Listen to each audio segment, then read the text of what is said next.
Radhe friends, welcome back to my channel. कैसे हो आप सब? आशा करती हूँ आप सब बहुत अच्छे होंगे। तो फ्रेंड्स, मॉर्निंग की शुरुआत गर्मा गर्म चाय के साथ। सर्दियों के मौसम में सुबह गर्मा गर्म चाय मिल जाए ना तो पूरा दिन बहुत ही अच्छा लगता है। और सर्दी में है ना, चाय पीने का मज़ा ही अलग होता है। तो यहाँ पर मेरे जो झाड़ू वगैरह का काम होते हैं ना मॉर्निंग के, वो हो गए हैं। साथ में मैंने चाय बनने के लिए छोड़ दी थी, तो चाय भी मेरी बन गई है। आज मुझे अपने हेयर वॉश करने हैं, तो थोड़ा सा टाइम लगेगा मुझे नहाने में। और थोड़ी धूप निकल आएगी ना तब मैं नहाने का काम करूँगी, क्योंकि है ना ठंडी हो गई है। और सुबह सुबह जब हम बाल धो लेते हैं ना तो सर्दी लगने का डर होता है, और मुझे तो ये प्रॉब्लम बहुत ज़्यादा है। तो इसलिए मैंने अपने पहले सारे काम निपटा लिए हैं। चाय भी बना ली है मैंने, ताकि मैं चाय नहाते ही चाय पी लूँ। और यहाँ पर देखिए, अब मैं जा रही हूँ नहाने के लिए। तो जब ठंडियों में सिर धोते हैं ना तो थोड़ी सी धूप में सिर रख लेना, तो फिर ठंड लगने का बिल्कुल भी प्रॉब्लम नहीं होती है। तो इसीलिए ना मैंने थोड़ा सा टाइम देख कर ही अपने हेयर वॉश किए हैं। सुबह सुबह जल्दी अगर हम नहाते हैं और तभी सिर धो लेते हैं तो सर्दी लगने की भी टेंशन होती है। तो यहाँ पर मैं नहा कर आ गई हूँ, और अब देखिए यहाँ पर दूध वाला भी आ गया है, तो दूध भी मैं गर्म करने के लिए रख दूँगी। साथ में है ना, जो फरमाइश आ गई है मूली के पराठों की, तो बस मूली के पराठे बनाने हैं मुझे। और अब नहाने के बाद मुझे पूजा करनी है।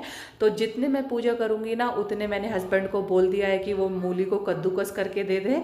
सुबह की भागदौड़ होती है ना फ्रेंड्स, तो वो थोड़ी जल्दी होती है। नाश्ते की तैयारी होती है, बच्चों को जाना होता है, हस्बैंड को जाना होता है।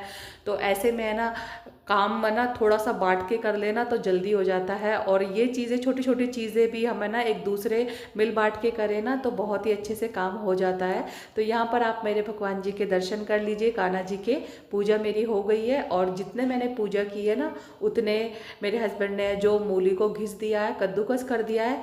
अब फ्रेंड्स देखिए, सर्दियों में है ना आलू, मेथी और मूली के पराठे हो गए, बथुआ के हो गए, तो ये तो रोज़ के रूटीन में शामिल हो ही जाएंगे, चाहे नाश्ते में हो चाहे लंच में हो। तो क्या होता है ना कि जब हम हैवी नाश्ता कर लेते हैं ना तो लंच को अवॉइड कर देते हैं, क्योंकि पराठे होते हैं ना तो सबको पसंद है। तो अच्छे से पेट भर के ही लेट तक, मतलब 10 बजे तक नाश्ते का काम ख़त्म किया था। और लेट तक नाश्ता किया है ना तो फिर किसी ने भी लंच में कुछ भी फरमाइश नहीं की थी, तो इसलिए नाश्ते से ही काम चल गया था। तो देखिए, सर्दियों में पराठे तो बनते ही। अब आलू मेथी के तो हम सिंपल तरीके से बना लेते हैं, वो आसानी से बन जाते हैं। लेकिन जो मूली के पराठे हैं ना, जितने खाने में टेस्टी लगते हैं ना उतने ही इसमें मेहनत लगती है, क्योंकि इसमें पानी बहुत ज़्यादा निकलता है, और जिसकी वजह से पराठे बिल्कुल भी सही नहीं बनते हैं। तो मैं एक ट्रिक फॉलो करती हूँ, अगर आपको पसंद आए ना तो आप भी ज़रूर कीजिए।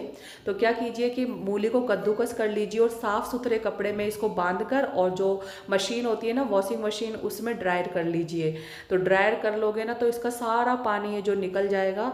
फिर क्या होता है ना कि जब हम नमक डालते हैं ना तो जो पानी निकलता है ना वो थोड़ा बहुत ही निकलता है, अच्छे से मशीन में ये ड्राई हो जाती है। मूली की भुजिया बनाती हूँ ना तो भी मैं यही ट्रिक फॉलो करती हूँ। मेथी वगैरह सुखानी होती है तो मैं इस तरीके से साफ़ सुथरे कपड़े में बांध कर और मशीन के ड्रायर में इसको घुमा देती हूँ। तो ये ट्रिक बहुत ही अच्छी है, बहुत ही यूज़फुल है, तो आप ज़रूर ट्राई कीजिए। अब यहाँ पर मैंने सारे जो बेसिक मसाले थे मूली में उसमें डाल दिए हैं। नमक, धनिया और हरी मिर्च, प्याज वगैरह को अच्छे से चॉप करके और डाल दिए मैंने जीरा, और साथ में डाल दिए मैंने हींग। तो इस तरीके से इसका मिक्सचर बना लिया है। अब देखिए फ्रेंड्स, दूसरी टिप है मेरी इस तरीके से पराठों को बनाने की। जब हम मूली के पराठे बनाते हैं ना तो वो बार बार में निकल जाते हैं, और बनने में बहुत मुश्किल होती है, टाइम भी बहुत ज़्यादा लगता है। तो आपको अगर टाइम बचाना है और जल्दी जल्दी से पराठे बनाने हैं ना तो बस ये टिप फॉलो कीजिए। तो देखिए, यहाँ पर पहले मैंने एक रोटी बेल ली है, उसके ऊपर घी लगा के, और जो मूली की वो फिलिंग है ना उसको भर दिया है। फिर दूसरी रोटी बेलकर उसके ऊपर अच्छे से लगा दिया है, यानी उसके जो कोने हैं ना उनको चिपका दिया है। तो इस तरीके से ना बनाओगे ना तो मूली के पराठे आसानी से बन जाएंगे। तो ये देखिए, गर्मा गर्म घी के साथ, मक्खन के साथ आप इंजॉय कीजिए। तो यहाँ पर मैंने सबको बिठा दिया है नाश्ता करने के लिए। तो इस तरीके से मेरे मूली के पराठे गर्मा गर्म तैयार हो रहे हैं। तो आप लोग भी किस तरीके से बनाते हो कमेंट में ज़रूर शेयर कीजिए। तो फ्रेंड्स देखिए, आज का जो मेरा पूरा दिन है ना इसी तरीके से सुबह से निकल रहा था, लेकिन दोपहर में मेरी तबीयत बहुत ज़्यादा ख़राब हो गई थी। कुछ तो मैंने ना हेयर वॉश किए थे और कुछ मुझे प्रॉब्लम होती है सर्दियों में ज़्यादा ही, कपड़े वगैरह मैंने धोए थे ना तो उसकी वजह से मेरी तबीयत बिगड़ती चली जा रही थी।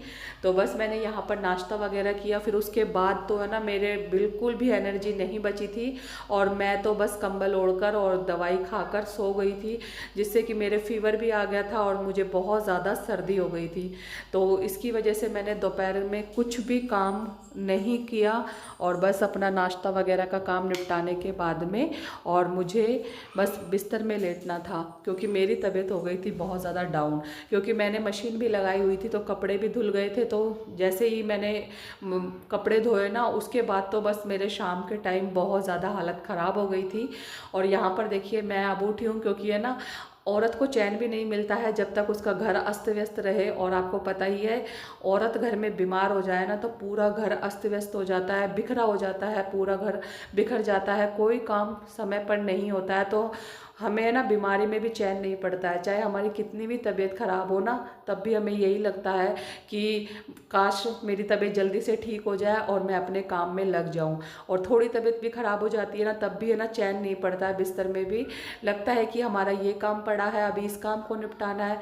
तो बस मैं इसी की माइंड में सोचकर ये सब सारी चीज़ें और मैं उठ गई थी। और फिर मैंने देखिए यहाँ पर कपड़े जो धोए थे ना उनको अच्छे से फोल्ड करके अपनी अपनी जगह पे रखा। और थोड़ी सी भी तबीयत खराब हो जाती है ना तो हम औरतें ना अवॉइड करती है, हर चीज़ों को इग्नोर मारती है कि कोई बात नहीं ठीक हो जाएगा, और ऐसे ही अपने काम में लगी रहती है। लेकिन जब हालत बद से बदतर हो जाती है ना तब जाकर हम अपने बिस्तर में लेट जाती है, ताकि थोड़ा सा हमें आराम मिल जाए और उस आराम के साथ साथ फिर हमें दोबारा अपने काम में लगना है। इसी में सोचकर हम थोड़ा सा लेट जाते हैं। तो थोड़ा सा अपने शरीर को भी रेस्ट देना ज़रूरी होता है, क्योंकि तबीयत बहुत ज़्यादा ख़राब हो गई थी मेरी। और ख़राब होने की वजह से है ना मैं दोपहर में कुछ भी शूट नहीं कर पाई और बस आराम से मेडिसिन खाकर कंबल में लेट गई थी। लेकिन फिर भी मेरी तबीयत ठीक नहीं है और अब शाम के टाइम मुझे बिस्तर वगैरह सेट करने हैं, क्योंकि जो कपड़े जैसे रखे थे ना वैसे के वैसे ही थे और कुछ भी मैंने बिस्तरों को और कपड़े वगैरह को अपनी जगह पे नहीं रखा था। बस अपना जो काम था ना सुबह का झाड़ू पोछा वगैरह सब कुछ कर लिया था।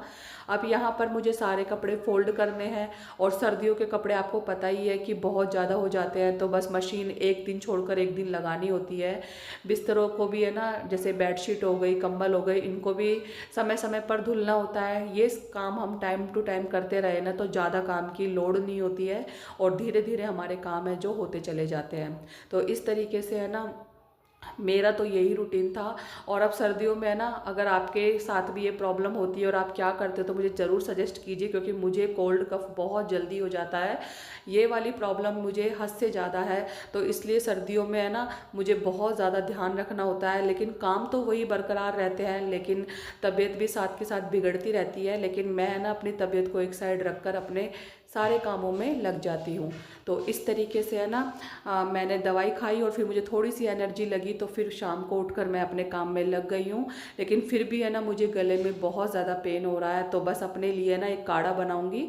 सर्दियों में मैं इस तरीके से है ना घर की चीज़ों से ही सही होने की सोचती हूँ कि घर की चीज़ें ही नुस्खे अपनाकर और अपनी तबीयत को और अपने बच्चों को भी अगर हो जाए तो मैं ऐसे ही चीज़ घरेलू नुस्खों को रेडी करती हूँ और उन्हीं से ही ठीक होने की कोशिश करती हूँ। जब ज़्यादा हालत ख़राब हो जाती है ना तब जाकर मैं डॉक्टर के पास जाती हूँ। तो बस मैं अपना और अपने बच्चों का इसी तरीके से ध्यान रखती हूँ। तो अभी मैं आगे आपको काढ़ा शेयर करूँगी कि किस तरीके से गले में दर्द हो, सर्दी जुकाम हो, बच्चों को भी हो तो आप ये काढ़ा बनाकर ज़रूर दीजिए, इससे आपको बहुत ज़्यादा रिलीफ मिलेगा। तो मैंने सोचा कि पहले अपने ये काम है ये निपटा लेती हूँ। आपने देखे होंगे कि बच्चे है ना बिस्तर में ही थे, टीवी वगैरह देख रहे थे, तो उन्होंने कंबल वगैरह तय नहीं किए थे, तो बस उनको भी फोल्ड करके रखा है। और आज सारे कंबल भी निकाल लिए है मैंने, क्योंकि ठंड हो गई है और इन कंबल के ऊपर कवर भी चढ़ाना है अभी मुझे। तो ये काम मेरे अब इस टाइम पर हो गए हैं, जबकि ये काम मेरे दोपहर में सुबह भी ख़त्म हो जाते हैं। अब इसके बाद है ना 7 बज गए हैं और 7 बजे होता है पूजा का टाइम। आजकल तो 6:45 बजे भी मैं कर लेती हूँ, 6:30 पौने 7 बजे, क्योंकि अंधेरा बहुत ज़्यादा हो जाता है।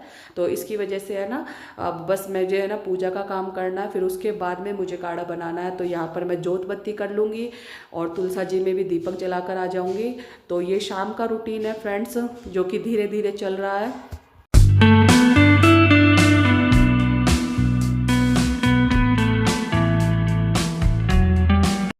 तो जी देखिए, यहाँ पर मैं अब काढ़ा बना रही हूँ। उसके लिए मैंने लिए हैं तेज पत्ते, दो जो है इलायची ली है, हरी इलायची, एक मोटी इलायची, 4-5 लौंग है और 4-5 काली मिर्च है और आधा टुकड़ा है जो अदरक का है। तो इन सब चीज़ों को मुझे है ना अच्छे तरीके से कूटना है और फिर इसको पानी में बॉईल करना है। तो जब मुझे ज़्यादा दिक्कत होती है ना और गले में ज़्यादा ही पेन होता है, मतलब ऐसे समझ लो कि बुखार की सी हालत होती रहती है और पूरे शरीर में बहुत ज़्यादा दर्द होता है और यहाँ तक कि ना आँखों में खुजली, कान में खुजली और छींके छींके आती रहती है। तो मैं इस तरीके से जो गर्म काढ़ा है ना वो बनाकर पीती हूँ और बच्चों को भी इसी तरीके से बनाकर देती हूँ। थोड़ा सा इसमें शहद यूज़ करना है, अगर आपसे ऐसा नहीं पिया जाता तो शहद पीने से ना इसका जो टेस्ट है वो थोड़ा सा मीठा हो जाता है, जिसकी वजह से आराम से सिप सिप करके पी लिया जाता है। तो बस अब इन सारी चीज़ों को कूटना है अदरक कूटने वाली में, और पानी लेना है हमें, जैसे कि 1.5 गिलास के करीब पानी लेना है ना। तो जब तक वो आधा गिलास ना हो जाए ना तब तक इसको धीमी गैस पर बॉईल करना है, यानी कि 10-15 मिनट इसे अच्छी तरीके से उबालना है ताकि जितने भी इसके गुण है ना वो इस पानी में आ जाए, और फिर इसको छानकर आराम से बैठकर पीना है। तो इस तरीके से मैं सर्दियों में ये छोटी छोटी चीज़ें, घरेलू नुस्खे होते हैं ना, वो करती रहती हूँ। दवाइयों से ज़्यादा अच्छा होता है ना कि घर की चीज़ों से हम सही हो जाएं और बच्चों को भी ऐसी आदत डालें। वैसे तो मैं ना जब ज़्यादा दिक्कत होती है तो दवाई का यूज़ करती हूँ, क्योंकि है ना फिर ज़्यादा प्रॉब्लम बढ़ जाती है ना तो फिर वही डॉक्टर के जाना होता है। तो यहाँ पर मैंने 1.5 गिलास के करीब पानी ले लिया है। इसमें मैंने जो तेज पत्ते हैं उसको तोड़कर डाल दिया है। सारा जो इसमें मैंने सब चीज़ें कूटी थी ना वो भी इसमें ऐड कर दी है, और इसको अब मैं धीमी गैस पर छोड़ दूंगी 15-20 मिनट के लिए। जब इसका पानी आधा रह जाएगा ना तब इसको मैं छान लूँगी। तो इस तरीके से ये काढ़ा है जो मेरा तैयार हो जाता है।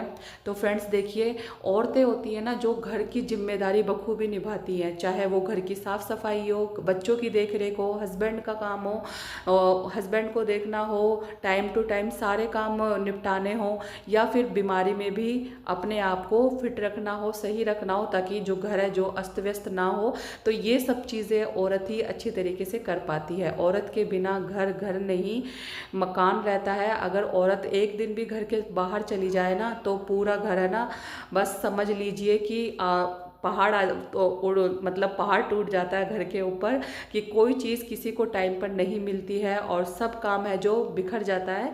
तो इसलिए औरत अपनी समझदारी से, अपने डेली रूटीन से सारी चीज़ों को मैनेज करती हुई चलती रहती है।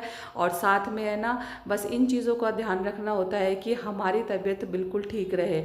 और आपने देखा होगा कि औरत ना बीमार हो जाती है जब भी है ना लगी रहती है अपने काम में, क्योंकि जब लेटना उनको, मतलब जैसे होता है ना कि लेटने से उनको ये लगता है कि हमारा ये काम है जो आज का कल पर होता चला जाएगा, और जल्दी से जल्दी ठीक होने की कोशिश करती है। तो इस तरीके से घरेलू नुस्खे बनाकर ही मैं अपने आप को मतलब ठीक कर लेती हूँ। और ज़्यादा ही तबीयत हो जाती है ना तो फिर तो दवाई खानी ही पड़ती है। वैसे कोशिश करती हूँ कि ऐसे ही ठीक हो जाऊँ।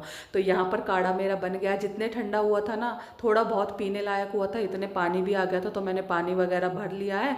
साथ में जो बर्तनों का टोकरा था तो वो भी मैंने खाली कर दिया, क्योंकि मुझे बर्तन धुलने हैं, थोड़े से बर्तन हो गए थे, उनको साफ़ करना है। और अब यहाँ पर हस्बैंड भी आ गए हैं तो मैं आराम से बैठकर काढ़ा पीऊँगी, और फिर मुझे बहुत ही ज़्यादा आराम भी मिला था। तो आज का जो मेरा व्लॉग है ना बस इसी तरीके से चल रहा था, और आई होप आपको पसंद भी आया होगा। कुछ ज़रूरी चीज़ें मैंने आपके साथ में शेयर की है, कुछ टिप्स एंड ट्रिक्स के साथ मैं अपने वीडियो शेयर करती हूँ। साथ में घरेलू नुस्खा भी जो है सर्दी जुकाम से बचने का वो भी शेयर किया है, और उम्मीद भी करती हूँ कि आप भी इसी तरीके से ही बनाते होंगे और अपने परिवार की देखभाल भी करते होंगे, और अपने लिए भी टाइम निकालकर अपनी खुद की केयर भी करते होंगे। तो आज का ये मेरा छोटा सा व्लॉग आपको कैसा लगा ज़रूर बताइएगा। अगर पसंद आए तो लाइक